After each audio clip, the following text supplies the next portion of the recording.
Hello everyone. Start करते हैं हमारा आज का टॉपिक। जुडिशरी की ही सीरीज़ में हमारा ये सेकंड टॉपिक है हाई कोर्ट। इससे पहले हमने सुप्रीम कोर्ट किया था। तो हाई कोर्ट बेसिकली हमें पता है कि हमारी जो जुडिशरी है वो इंटीग्रेटेड जुडिशरी है, यानी अलग अलग लेवल पे अलग अलग कोर्ट्स वर्क करते हैं। डिस्ट्रिक्ट के लेवल पे डिस्ट्रिक्ट के कोर्ट्स वर्क करते हैं, सेंटर के लेवल पे सुप्रीम कोर्ट वर्क करता है और स्टेट्स के लेवल पे कौन काम करता है? हाई कोर्ट वर्क करता है। तो जैसे कि अगर हम डिस्ट्रिक्ट की बात करेंगे तो सबसे पहले कौन से आते हैं? डिस्ट्रिक्ट कोर्ट्स या सबॉर्डिनेट कोर्ट्स आ जाते हैं। उसके ऊपर कौन से आ जाते हैं? हाई कोर्ट्स आ जाते हैं एंड देन आ जाते हैं हमारे सुप्रीम कोर्ट।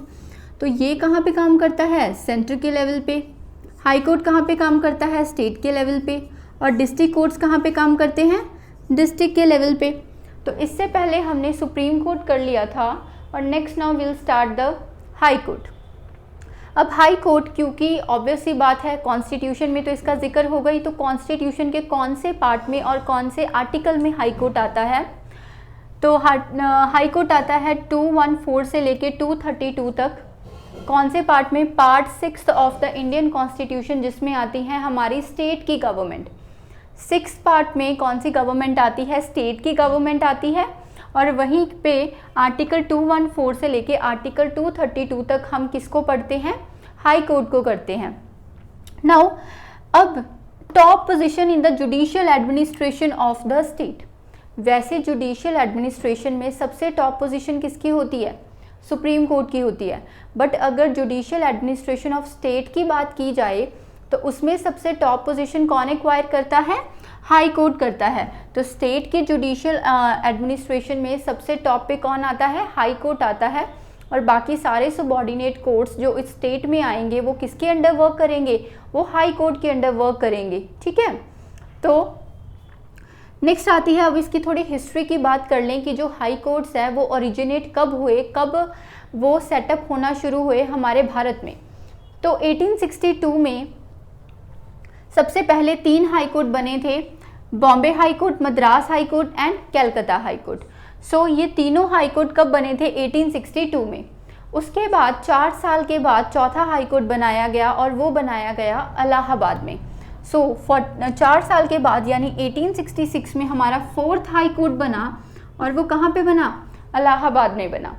बट आज की अगर हम बात करें तो आज टोटल कितने हाई कोर्ट्स हैं? आज है टोटल 25 हाई कोर्ट्स।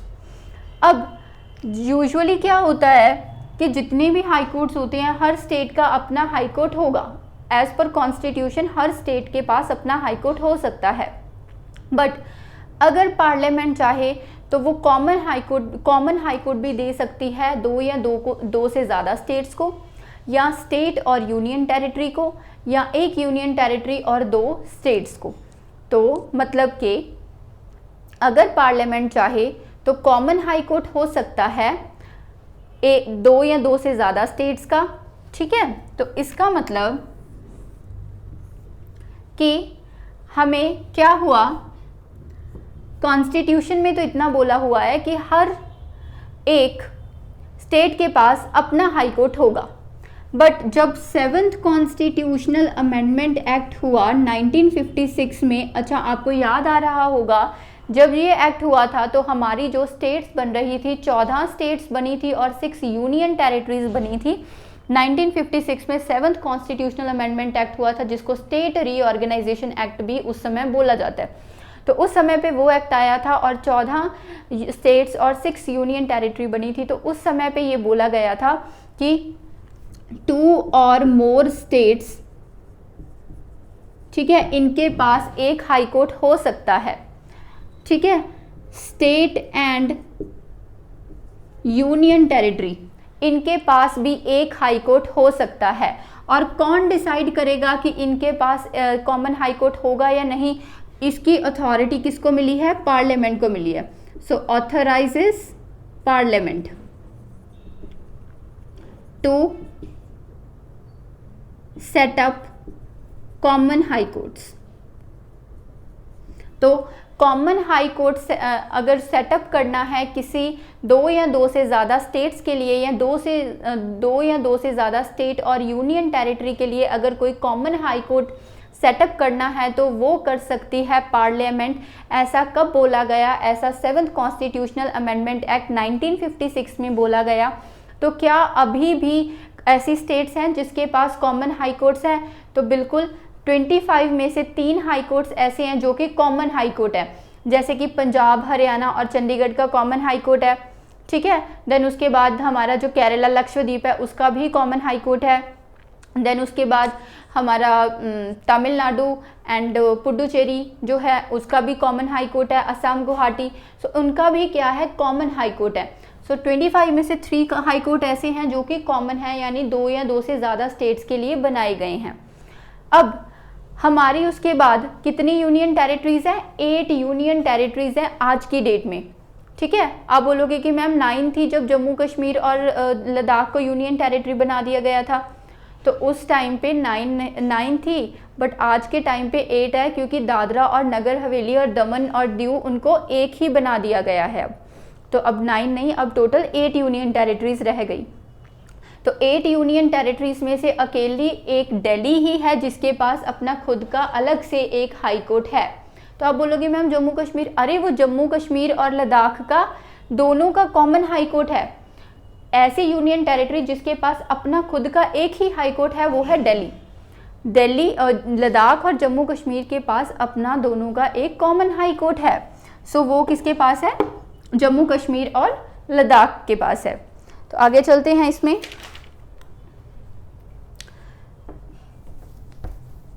इसको आप देख लीजिए, इसका स्क्रीनशॉट ले लीजिए।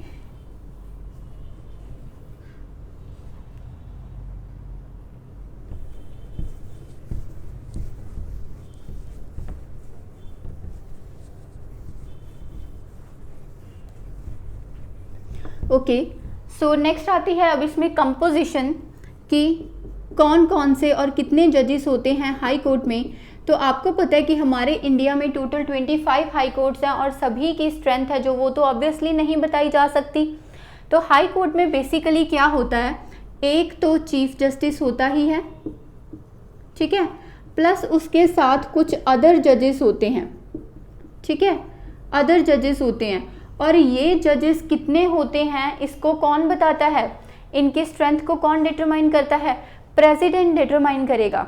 यानी प्रेसिडेंट डिटरमाइन करेगा कहाँ पे? झारखंड के हाई कोर्ट में कि कितने जजेस होंगे, पंजाब हरियाणा हाई कोर्ट में कितने जजेस होंगे, उसके अलावा चेन्नई जो दिल्ली हाई कोर्ट है उसमें कितने जजेस होंगे, देन जो हमारा तमिलनाडु हाई कोर्ट है उसमें कितने जजेस होंगे। यानी टोटल स्टेट में जितने भी हाई कोर्ट्स हैं उसमें कितने कितने जजेस होंगे, कितनी उनकी स्ट्रेंथ होगी, वो कौन डिटरमाइन करेगा? वो प्रेसिडेंट डिटरमाइन करेगा। तो अदर जजेस जो इनकी जो स्ट्रेंथ होगी वो कौन डिटरमाइन करेगा? Is to be determined by, कौन डिटरमाइन करेगा? प्रेसिडेंट डिटरमाइन करेगा।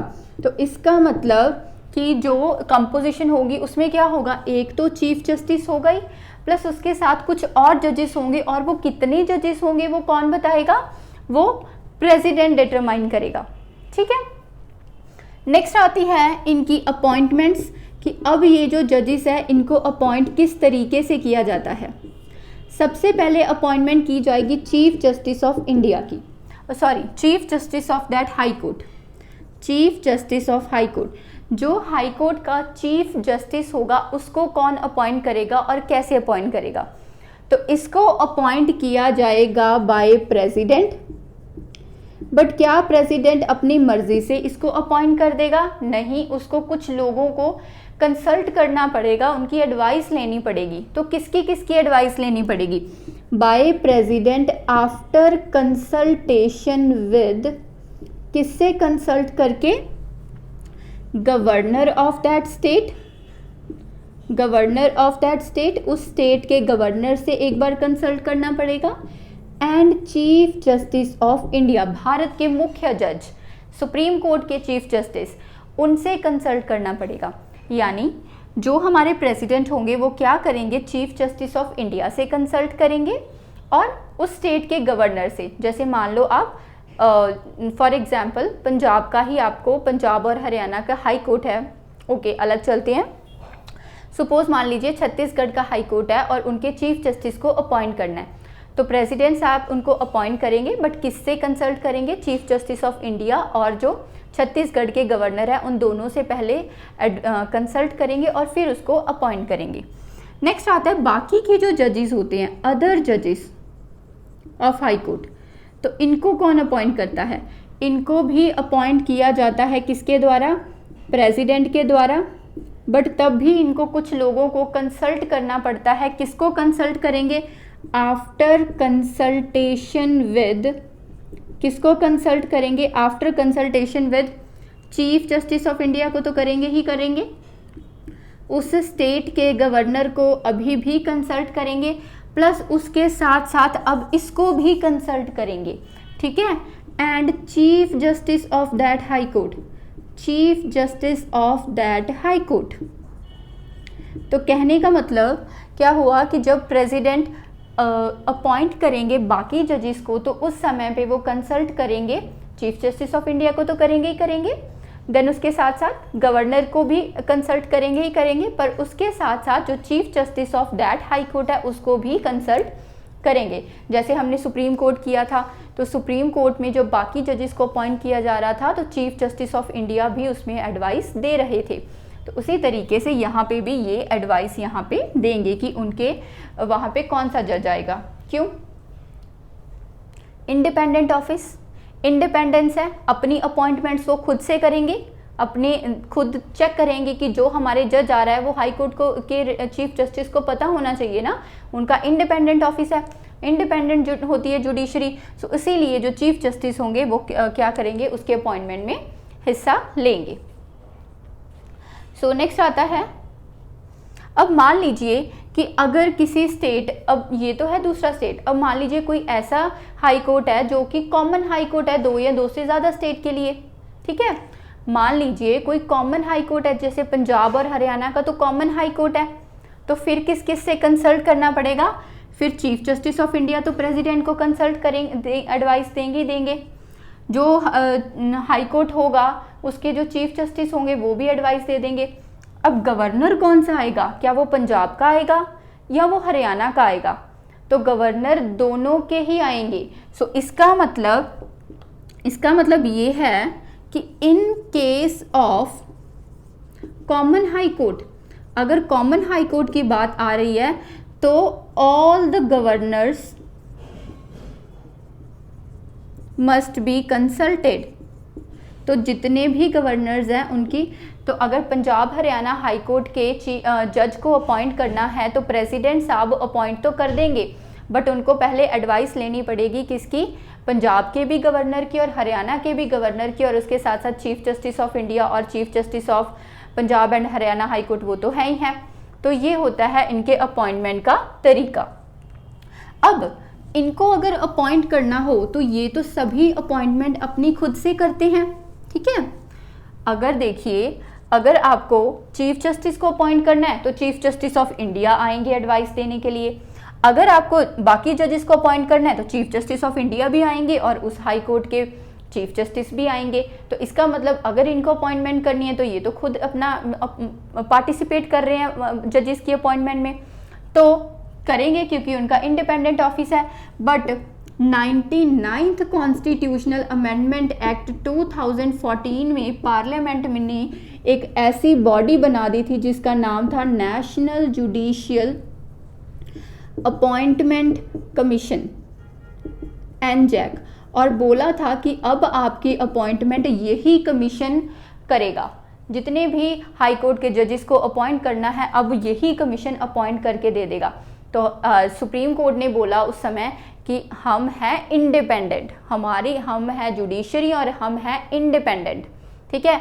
हम अपनी अपॉइंटमेंट, अपने रिमूवल खुद से कर लेंगे, हमें इस बॉडी की ज़रूरत नहीं है, ये अनकॉन्स्टिट्यूशनल है, हम इसको नहीं मानते। और फिर से वही जो सिस्टम है वो शुरू हो गया, ठीक है।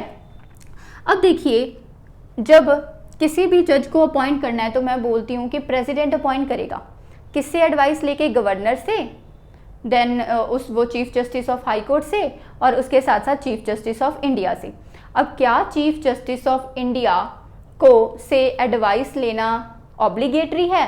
तो बिल्कुल, जो एडवाइस होगी of chief justice of India, ठीक है, उनसे जो एडवाइस लेनी है वो ऑब्लिगेटरी है, आपको उनसे एडवाइस लेनी ही पड़ेगी, आपको चीफ जस्टिस ऑफ इंडिया को कंसल्ट करना ही पड़ेगा। ठीक है, कर लेंगे, कोई प्रॉब्लम नहीं है।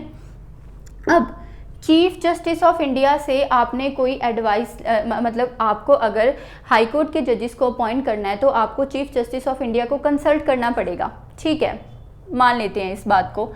अब क्या चीफ जस्टिस ऑफ इंडिया ने जो ओपिनियन दिया वो उनका खुद का ओपिनियन होगा या आगे उन्होंने किसी और को कंसल्ट किया होगा? क्या होता था जब हाई कोर्ट के जजेस को अपॉइंट किया जाता था? क्या वो ओपिनियन सिर्फ चीफ जस्टिस ऑफ इंडिया का होता था या किसी से वो कंसल्ट करते थे? उस समय वो 4 जजेस से कंसल्ट करते थे, 4 जजेस से वो कंसल्ट करते थे और फिर अपना डिसीजन लेते थे, है ना। तो इसी तरह से जो जब हमारे chief justice of high court chief justice of India जब इनको बुलाया जाएगा हाई कोर्ट के जजेस को अपॉइंट करने के लिए, तो तब ये एडवाइस, तब ये सलाह करके आएंगे पीछे से, तब ये डिस्कशन करके आएंगे। कितने जजेस से? 2 सीनियर मोस्ट जजेस से। तो इसका मतलब जो ओपिनियन होगा चीफ जस्टिस ऑफ इंडिया का is not the sole opinion, उनका खुद का ओपिनियन नहीं होगा। ठीक है, उनको क्या करना पड़ेगा? उनको he should consult 2 senior most जजेस ऑफ हाई कोर्ट, उनको 2 सीनियर मोस्ट जजेस ऑफ हाई कोर्ट को कंसल्ट करना पड़ेगा, तभी वो अपनी एडवाइस दे पाएंगे। तो इसकी एक बार हम ब्रीफिंग कर लेंगे, पहले आप इसको स्क्रीनशॉट ले लीजिए।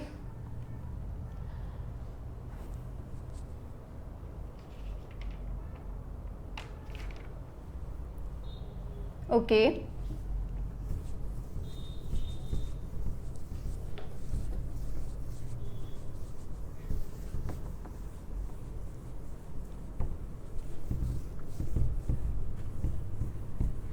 तो इसका मतलब अगर सबसे पहले 2 सीनियर मोस्ट जज होंगे, 2 सीनियर मोस्ट जज किसके? Of supreme court, 2 senior most जज होंगे सुप्रीम कोर्ट के, प्लस उनके साथ क्या होंगे? हमारे चीफ जस्टिस ऑफ इंडिया। ठीक है, तो ये प्लस उनके साथ क्या होंगे? हमारे चीफ जस्टिस ऑफ इंडिया। ये आपस में क्या करेंगे? यहाँ पे क्या हो रहा है? डिस्कशन। ये जब डिस्कशन करेंगे तो इनका फैसला लेके आगे कौन जाएगा? Chief justice of India. ठीक है, चीफ जस्टिस ऑफ इंडिया के साथ साथ और कौन आया होगा? गवर्नर आया होगा ऑफ स्टेट कंसर्न्ड, जिस स्टेट के हाई कोर्ट में जजेस अपॉइंट करने हैं उस स्टेट का गवर्नर आया होगा। ठीक है, प्लस यहाँ पे कौन होगा? Chief justice of state concerned, chief justice of high court of state concern. अब उस स्टेट का जो हाई कोर्ट होगा उसका चीफ जस्टिस होगा। तो जो यहाँ पे ये डिस्कस करके आए हैं वो डिस्कशन किसके पास होगा? वो फैसला होगा चीफ जस्टिस ऑफ इंडिया के पास। अब ये यहाँ पे डिस्कशन होगा और प्लस इसके साथ किसको होगा? प्रेसिडेंट होगा। तो ये चारों मिलके यहाँ पे फैसला लेंगे, ये चारों मिलके यहाँ पर फैसला लेंगे और फिर किसको अपॉइंट करेंगे? Mister president. तो यहाँ पे जो हमारे मिस्टर प्रेसिडेंट होंगे वो क्या करेंगे? अपॉइंट कर लेंगे जजेस को। तो यहाँ पर इस फैसले के आधार पर सबसे पहले 2 सीनियर मोस्ट जज और चीफ जस्टिस ऑफ इंडिया कुछ डिस्कशन करेंगे, वो फैसला लेके वो आगे आएंगे। फिर चीफ जस्टिस ऑफ इंडिया के साथ साथ उस गवर्नर ऑफ स्टेट होगा, plus chief justice of state concerned होगा, प्लस प्रेसिडेंट, ये कोई फैसला लेंगे और फिर उस फैसले के आधार पर प्रेसिडेंट क्या कर लेंगे? अपॉइंट कर लेंगे किसको? बाकी जजेस को अपॉइंट कर लेंगे। तो आई होप आपको यहाँ तक समझ आया होगा। नेक्स्ट चलते हैं इसके आगे।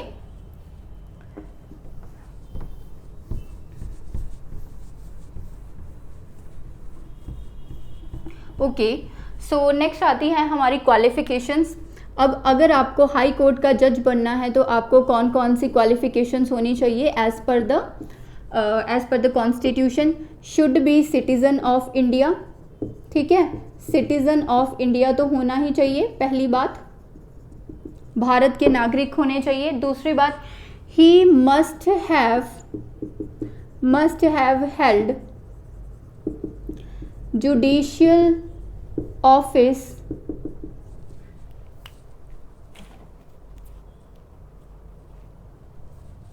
Must have held judicial office in territory of India, Bharat की टेरिटरी में कोई भी जुडिशियल ऑफिस होल्ड किया हो फॉर 10 ईयर्स, यानी कम से कम 10 साल के लिए क्या किया हो, भारत की टेरिटरी में कोई भी जुडिशियल ऑफिस अगर उन्होंने होल्ड किया है, पहली बात।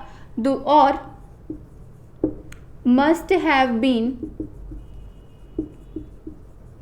Advocate of high court for 10 years, यानी कोई व्यक्ति, अगर वो व्यक्ति भारत का नागरिक है, पहली बात। दूसरी बात, अगर उसने भारत की टेरिटरी में कहीं पे भी कोई जुडिशियल ऑफिस होल्ड किया है 10 साल के लिए, या फिर उसने वो एडवोकेट रहा है 10 साल के लिए हाई कोर्ट में, यानी अगर वो व्यक्ति भारत का नागरिक है, पहली क्वालिफिकेशन। दूसरी क्वालिफिकेशन हो सकती है या तो वो 10 साल के लिए कोई जुडिशियल ऑफिस उसने कहीं पे भी भारत की टेरिटरी में होल्ड किया हो, और दूसरी क्वालिफिकेशन हो सकती है कि वो एडवोकेट, वकील रहा हो 10 साल के लिए हाई कोर्ट में। तो वो पर्सन एलिजिबल बन जाता है किसके लिए, हाई कोर्ट के जज बनने के लिए। तो ये क्या होती है उसकी क्वालिफिकेशन। नेक्स्ट आती है ओथ। अब उसको ओथ कौन सब्सक्राइब करता है, हाई कोर्ट के जज को ओथ कौन सब्सक्राइब करता है, उनको ओथ सब्सक्राइब करता है गवर्नर ऑफ दैट स्टेट। तो उस स्टेट का जो गवर्नर होगा वही क्या करेगा, ओथ सब्सक्राइब करेगा हाई कोर्ट के जज को। नेक्स्ट आती है सैलरीज एंड अलायंसेस। अब इनकी सैलरीज को कौन डिटरमाइन करता है, कौन सैलरीज इन्हें देता है, हाई कोर्ट के जजेस को। तो देखिए, हाई कोर्ट के जजेस को जो सैलरी है वो पार्लियामेंट के द्वारा दी जाती है, स्टेट लेजिस्लेचर के द्वारा नहीं दी जाती। ऐसा इसलिए होता है क्योंकि जो हमारे सुप्रीम कोर्ट के हाई कोर्ट के जजेस होते हैं, इनकी रिटायरमेंट होती रहती है। आज वो मान लीजिए पंजाब हरियाणा के जजेस है, कल को वो रिटायर होकर छत्तीसगढ़ में जा सकते हैं, परसों को रिटायर होकर कहीं और स्टेट में जा सकते हैं। तो इसलिए इनकी जो सैलरीज होती हैं वो स्टेट्स नहीं देती, कौन देता है, पार्लियामेंट ही देती है। तो इसकी जो सैलरीज एंड अलायंसेस होती हैं वो कौन डिटरमाइन करता है, डिटरमाइंड बाय पार्लियामेंट। तो इनकी सैलरीज कौन देता है, पार्लियामेंट देती है। ठीक है, तो नेक्स्ट देख लीजिए, इसको भी अगर आपको देखना है तो स्क्रीनशॉट वगैरह। ओके,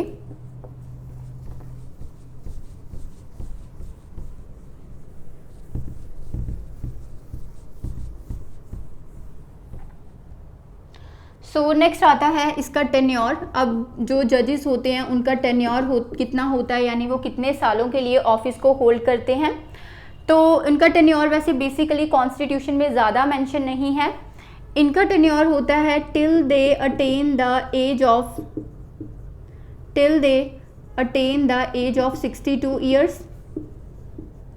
ठीक है, जब भी हाई कोर्ट के जजेस 62 ईयर्स के हो जाएंगे तो वो ऑटोमेटिकली क्या कर जाते हैं, रिटायर कर जाते हैं। 62 ईयर्स तक वो अपने ऑफिस को होल्ड कर पाते हैं। अगर उनकी एज के साथ कोई भी और इसमें कोई चेंजेस करने हैं, यानी एज को बढ़ाना है या कम करना है, तब क्या हो सकता है, वो डिसीजन कौन लेगा, वो डिसीजन प्रेसिडेंट लेगा। किससे कंसल्ट करने के बाद, चीफ जस्टिस ऑफ इंडिया से कंसल्ट करने के बाद। यानी कहने का मतलब एनी क्वेश्चन ऑन एज, कि अगर एज को कम करना है या ज़्यादा करना है, तो एनी क्वेश्चन ऑफ एज कौन डिटरमाइन करेगा, कौन डिसाइड करेगा, is to be decided by, कौन डिसाइड करेगा, प्रेसिडेंट डिसाइड करेगा कि एज ज़्यादा होनी चाहिए, एज कम होनी चाहिए, या एज 62 ही रहनी चाहिए। कौन डिसाइड करेगा, प्रेसिडेंट डिसाइड करेगा, बट किससे कंसल्ट करने के बाद, after consulting chief justice of India. Chief justice of India से कंसल्ट करने के बाद वो बता देगा कि कितने समय के लिए वो और मतलब कितनी एज हो सकती है। अगर हाई कोर्ट के जजेस को रिज़ाइन करना हो तो वो किसको रिज़ाइन करेंगे, वो रिज़ाइन गवर्नर को नहीं करेंगे, किसको रिज़ाइन करेंगे? प्रेसिडेंट को रिज़ाइन करेंगे, टू प्रेसिडेंट। अगर उनको रिज़ाइन करना हो तो किसको रिज़ाइन करेंगे? प्रेसिडेंट को रिज़ाइन करेंगे, गवर्नर को रिज़ाइन नहीं करेंगे। अरे अपॉइंट कौन कर रहा है? प्रेसिडेंट ही तो कर रहा है, तो रिज़ाइन भी गवर्नर ही करेगा। सिर्फ एक ओथ थी जो अकेली गवर्नर ने दी थी। गवर्नर का मेन काम क्या था? 2 बार गवर्नर की ज़रूरत पड़ी है। पहली बार अपॉइंटमेंट में सिर्फ एडवाइस देने के लिए, और दूसरी बात जब अपॉइंट हो गए तो ओथ देने के लिए। ठीक है, उसके बाद तो सारा काम प्रेसिडेंट ही कर रहा है अभी तक। तो गवर्नर ने 2 ही तो काम किए हैं, एक तो जब उनको अपॉइंट किया था तब एडवाइस दी थी, और दूसरी बात जब वो ऑफिस में बैठे हैं तब उनको ओथ दी थी। इसके अलावा बाकी सारे काम तो प्रेसिडेंट ही कर रहा है। अगर उनको फिर रिज़ाइन करना है तो वो भी वो प्रेसिडेंट को ही बोलेंगे करने के लिए। दूसरी बात, अगर उनको रिमूव करना है अपने ऑफिस से तो रिमूव कौन कर सकता है? रिमूव भी प्रेसिडेंट ही करता है। और किस तरीके से रिमूव करता है? In the same manner by president, in the same manner as that of judges of high court। तो जैसे आप ऑफ सुप्रीम कोर्ट, तो जिस प्रकार से आपने सुप्रीम कोर्ट के जजेस को रिमूव किया था उसी प्रकार से आप हाई कोर्ट के जजेस को भी रिमूव कर सकते हैं। कैसे किया था आपने सुप्रीम कोर्ट के जजेस को रिमूव? कौन से 2 कंडीशंस पे? मिसबिहेवियर और इनकैपेसिटी। अगर आपका जज मिसबिहेव कर रहा है या वो इनकेपेबल है अपनी सीट पे बैठने के लिए, तो फिर क्या होता है? लोकसभा में प्रोसेस शुरू होता है, 100 मेंबर्स करते हैं, साइन करते हैं प्रोसेस को। राज्यसभा में अगर शुरू हो रहा है तो 50 मेंबर्स साइन करेंगे। देन वो जो प्रोसेस होगा वो आगे लोकसभा में शुरू हुआ है तो स्पीकर को देंगे, राज्यसभा में शुरू हुआ है तो चेयरमैन को देंगे। नेक्स्ट आगे चेयरमैन के ऊपर आता है या स्पीकर के ऊपर कि उसको एक्सेप्ट करना है या रिजेक्ट करना है। अगर दोनों में से जो प्रिजाइडिंग ऑफिसर है उसको एक्सेप्ट कर लेता है तो वो क्या करता है? इंक्वायरी कमेटी बिठाता है 3 मेंबर्स की। उसमें कौन कौन होता है?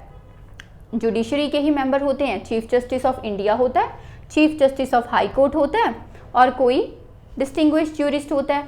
अगर उसको लगता है, इंक्वायरी कमेटी जब इंक्वायरी करती है और वो जो पर्सन था, जो जज था, वो गिल्टी प्रूव हो जाता है, तो इंक्वायरी कमेटी बोलेगी कि यस हमने इंक्वायरी की और वो पर्सन गिल्टी है, उसने गलती की है, तो आप उसको रिमूव कर सकते हैं। फिर क्या होगा? फिर लोकसभा में और राज्यसभा में क्या होता है? स्पेशल मेजॉरिटी से रेजोल्यूशन पास होता है कि इस जज को रिमूव कर दिया जाए। उसके बाद जब वो स्पेशल मेजॉरिटी से पास हो जाए तो वो जज को क्या कर दिया जाता है? प्रेसिडेंट के ऑर्डर के द्वारा रिमूव कर दिया जाता है। तो ऐसे ही सुप्रीम कोर्ट के जज रिमूव होते थे, उसी प्रकार से हाई कोर्ट के जज भी रिमूव होते हैं। कौन करता है रिमूव? प्रेसिडेंट ही रिमूव करता है। क्या आज तक कोई जज, अच्छा इनके रिमूवल प्रोसेस को क्या बोला जाता है? इम्पीचमेंट बोला जाता है। क्या आज तक, क्या इम्पीचमेंट किसी और के रिमूवल प्रोसेस को भी बोला जाता है? हाँ जी बिल्कुल। चाहे आप प्रेसिडेंट को रिमूव करो उसको भी इम्पीचमेंट बोलेंगे, चाहे आप हाई कोर्ट के जजेस को रिमूव करो उसको भी इम्पीचमेंट बोलेंगे, सुप्रीम कोर्ट के जजेस को, चाहे आप हाई कोर्ट के जजेस को रिमूव करो उसको भी हम इम्पीचमेंट बोलेंगे। क्या अभी तक कोई इम्पीच हुआ है? तो इसका आंसर है नो। नो जज हैज़ बीन इम्पीच्ड सो फार। अभी तक कोई भी जज इम्पीच नहीं हुआ, तो इसका मतलब अभी तक किसी की भी इम्पीचमेंट नहीं हुई है। सो आई होप आपको यहाँ तक आ गया होगा समझ। नेक्स्ट चलिए आगे।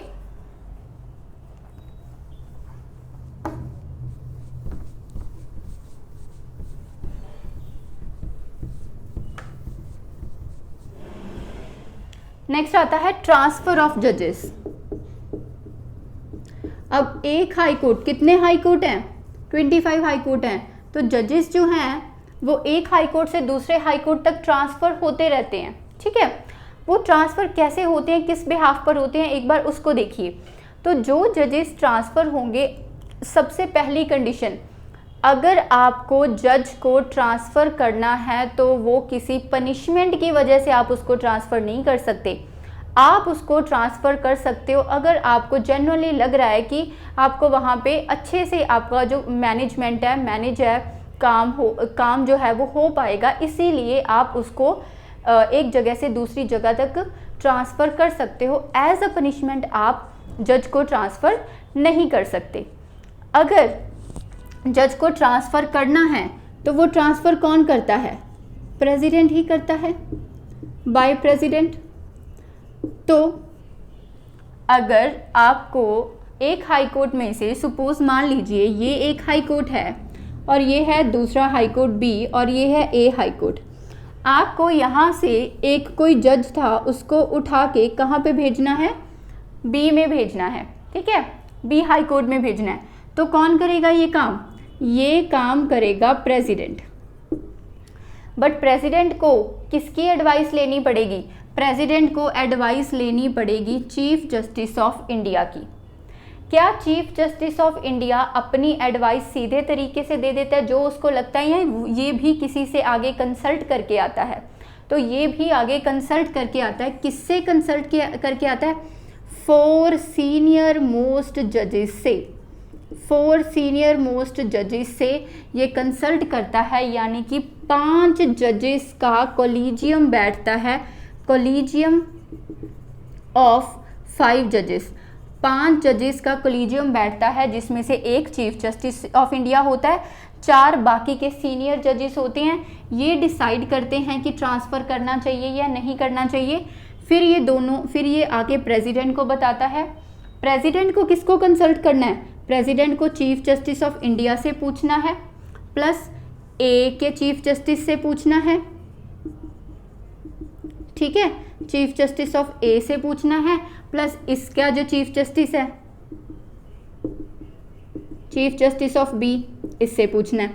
तो प्रेसिडेंट को क्या करना है? प्रेसिडेंट को चीफ जस्टिस ऑफ ए से भी कंसल्ट करना है, चीफ जस्टिस ऑफ बी से भी कंसल्ट करना है, चीफ जस्टिस ऑफ इंडिया से भी कंसल्ट करना है, जो आगे 4 जजेस से बात करके आया है। तो जब ये चारों आपस में कंसल्ट कर लेंगे तो ये चारों का फैसला होगा कि क्या इस जज को ट्रांसफ़र करना है या नहीं करना।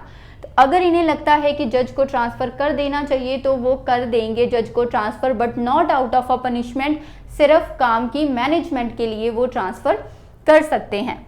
तो इसका मतलब अगर यहाँ पे चीफ जस्टिस ऑफ इंडिया और chief justice of concerned high courts, यानी एक हाई कोर्ट में से दूसरे हाई कोर्ट तक आपको जज को अगर भेजना है तो इस हाई कोर्ट के चीफ जस्टिस को पूछना पड़ेगा, मैं प्रेसिडेंट हूँ, इस हाई कोर्ट के चीफ जस्टिस को पूछना पड़ेगा मुझे कि आपका जज मैं उधर भेज दूँ। इस हाई कोर्ट के चीफ जस्टिस को पूछना पड़ेगा कि आप इधर मैं अपना हाई कोर्ट कोई जज दूसरा भेज दूँ। उसके बाद चीफ जस्टिस ऑफ इंडिया से पूछना पड़ेगा कि आपकी जुडिशरी की बात हो रही है, क्या मैं इनकी ट्रांसफ़र कर दूँ? तो वो बोलेंगे रुकिए मैं आगे 4 जजेस से और पूछ के आता हूँ। तो वो आगे 5 जन बैठेंगे, डिसीजन लेंगे, फिर वो बोलेंगे कि हाँ जी कर दो। फिर प्रेसिडेंट ओके, इन्होंने भी परमिशन दे दी, इन्होंने भी दे दी, उधर चीफ जस्टिस ने भी दे दी बाकियों से पूछ के, तो अब मैं इनकी ट्रांसफ़र कर सकता हूँ, ठीक है, not out of punishment but for the management. तो ट्रांसफ़र कौन करता है? By president. ट्रांसफ़र कौन करता है? By president. प्रेसिडेंट जो है वो क्या करता है? इन जजेस की ट्रांसफ़र करता है। तो नेक्स्ट यहाँ तक आज की क्लास में इतना ही रखते हैं। आगे का जो हाई कोर्ट का टॉपिक होगा वो हम पार्ट 2 में करेंगे। आई होप आपको यहाँ तक समझ आ गया होगा। Thank you so much.